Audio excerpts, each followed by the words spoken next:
अंडे की और भी शक्ल हो सकती है कि हम उसको रोटी के ऊपर लगा के दे सकते हैं, या जब आटा पेड़ा बना रहे हैं, वो उसका आंसर रह गया था। तो उसका एक बेहतरीन और बड़ा आसान हल है। जैसे आजकल अनार का मौसम है, अनार का छिलका लें, उसको खुश्क करके तो बारीक पाउडर कर लें, ठीक है, अच्छे तरीके से।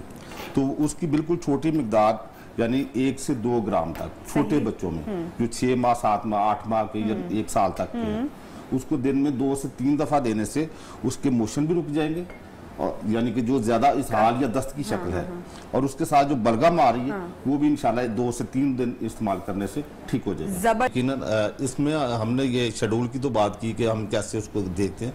एक तो बच्चों को माँ बाप खुद ज्यादा देर तक उनसे खेलते रहते हैं, तो उसकी वजह से आदत खराब होती है, उस पर बात हो चुकी। एक और पहलू है कि बच्चे को कोई प्रॉब्लम है, कोई बीमारी है, तो उसकी वजह से भी, वो तकलीफ की वजह से नहीं सो पा रहा, जो मतलब रात को खास तौर पर उसको हुआ मामला, दिन में उसने खुराक ली है, तो वो उस तकलीफ की वजह से, जैसे पेट में दर्द हो सकता है, तबखीर हो सकती है, कॉन्स्टिपेशन हो सकती है, या पेट्स और सॉफ्ट ड्रिंक्स जितने हैं, ये इनसे अवॉइड रखना चाहिए। ये बहुत ज़रूरी है।